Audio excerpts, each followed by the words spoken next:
Welcome back into the GSMC Sports Podcast as we're going to dive into the conversation around Brandon Ingram. And Ingram, a former All-Star, has been he was probably the biggest chip, I would say, in the Anthony Davis to LA trade of getting Brandon Ingram back. And again, he became an All-Star in his first season with the Pelicans as he won Most Improved Player, but yet to reach All-Star status since then. And last year was probably it's tough to say because of the injury, obviously, and the way that it ended. It was definitely not his best moment with New Orleans, and obviously, the playoffs went really poorly from him, which I choose to not bury him for it, considering the fact that he was coming back from his injury. He had, I want to say, came back for the final regular season game of the year,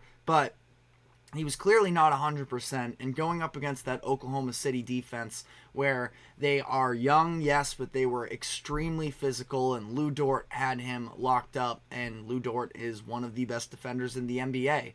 So I think it's, again, unfair to leave out the context of the injury that he was overcoming and the fact that he hadn't played basketball really for about a month or so leading into that. So ultimately, Brandon Ingram, it feels like his stock is maybe a little bit on the lower end right now, but he's still a very talented player. And ultimately, I can understand why the Pelicans are not wanting to sign him to this max deal, because they already have so many pieces right now, and especially because of the fact that, you're going to have to pay probably at least Zion Williamson and, some of these other guys, Herb Jones, Trey Murphy could develop into something. And, you also, for whatever it's worth, we saw in the play-in tournament when they were facing the Lakers that Pelicans went on that run with Brandon Ingram on the bench, and again,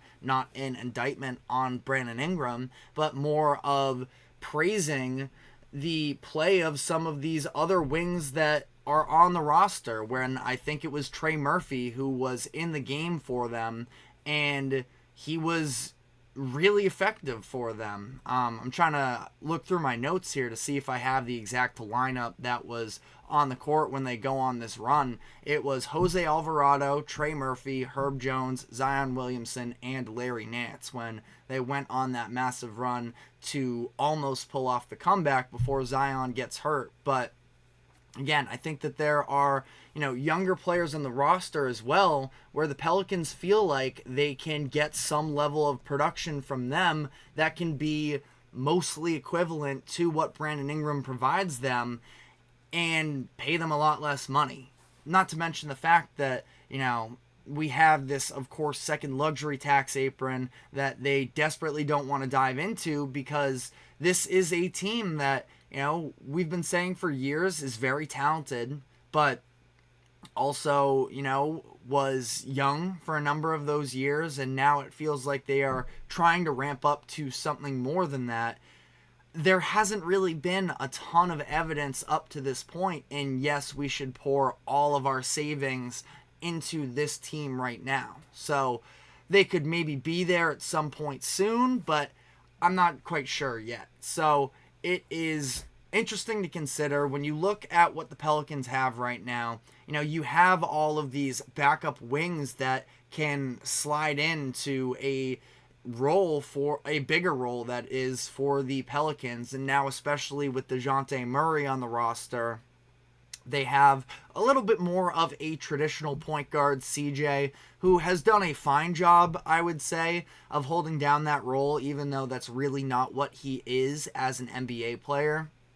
He can go back to the 2, and then from there, you have Zion, where you'd love to see some point guard minutes from him as well. If you weren't really tuned into the Pelicans last season, there were legitimately stretches during the regular season where he was getting actual point guard minutes, and he looked great with the ball in his hands. So that's something that I'd want to see them, sort of kick the rocks on, or I don't know what I'm trying to say here.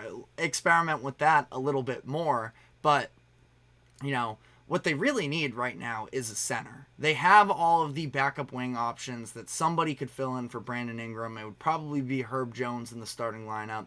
But as things stand right now, Yves Missi, their first-round draft selection, is the only center on the roster, as Jonas Valanciunas walked in free agency. So that is something that absolutely needs to be addressed, as we talked about, especially in the Western Conference, when there are a number of teams that can hurt you with size, that the Pelicans are going to need to beef up, because I like Missi a lot as a prospect, but he still has a lot of developing to do. And you look around the league at what types of trades could be out there for him. Now, the Sacramento Kings have been the team that has been most recently connected to him. Again, we talked about this a little bit yesterday, but love that the Kings are trying to be aggressive here, but I'm not sure if the Kings can really return anything that is going to be what the Pelicans need. Again, I feel like this can be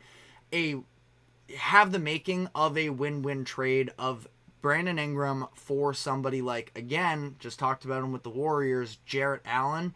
I would love that trade from both parties, where the Cavaliers get that three-man that they have been looking for years, and in return the Pelicans can get their defensive anchor who and a player in Jarrett Allen who finally can be, I wouldn't say he's been held back in Cleveland, but I think that the redundancy of him and Evan Mobley has caused for a little bit of underappreciation of what he can be as a rim protector, and you love everything you can get from Mobley, obviously, but Jarrett Allen being the guy, sort of having a team around him that can provide him with opportunities under the rim in the pick and roll game and such. So that would be something I would be, and that team defensively, I mean, outside of CJ McCollum, that team could be really elite defensively. So that's a fit that I would really love to see there. But,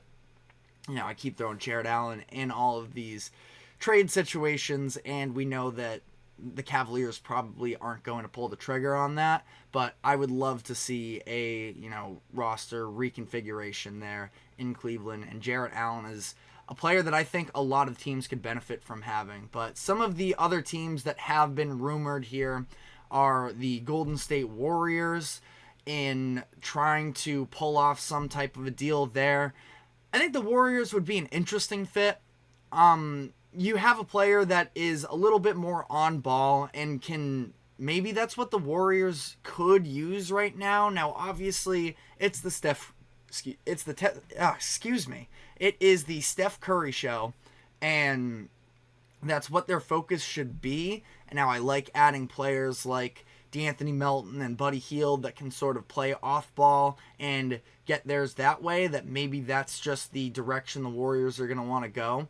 Having another player who can, in isolation, get you a bucket could be something they could really benefit from, because for the Warriors, I'm not sure if they really have that right now outside of Steph Curry, and I'm high on a Brandon Pajemski, but, you know, outside of that, there really aren't any isolation creators for them. So it's a fit that makes a lot of sense. I've talked about, I think that Lauri Markkanen would be maybe the best option in terms of what he can do in the catch and shoot for the Warriors. So I'd love to see that happen. But Brandon Ingram could be an interesting one as well, where he gives you a little bit of positional flexibility. He has the offensive creation. He's a lengthy defender, and I would be interested to see how that plays out. Again, not my perfect fit, but a team that I do think makes sense.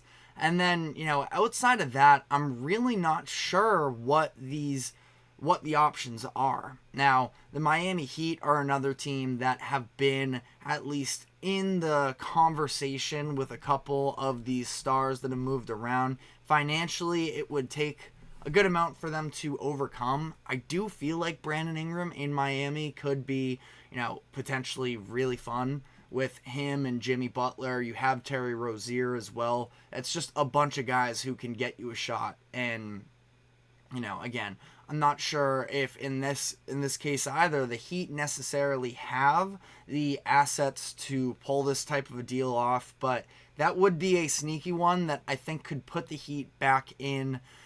I don't know if we're going to see full finals level contention again, but they are better than an 8 seed. And last year they were bad, but so I'm not saying they should have been higher last season, but I think that the overall organization can absolutely do better than they did last year, and that would be an interesting fit to me. But let me know where you want to see Brandon Ingram end up in the comment section. Obviously, in these types of deals as well, sometimes it is a surprise team that just sort of slides in and makes the big move. So we're not sure yet because there hasn't been much movement on this yet. It could be a slow-moving process from here on out. But we're going to be taking our next break here, and when we come back on the other side, want to dive into a little bit of the NBA Summer League, as that's going to be kicking off on Saturday. So we'll run through the overall layout of the Summer League, the schedule, and some of the key storylines to watch, as tomorrow we are going to see Bronny James play his first game in the NBA. So stick with us, and we will be right back after this quick break.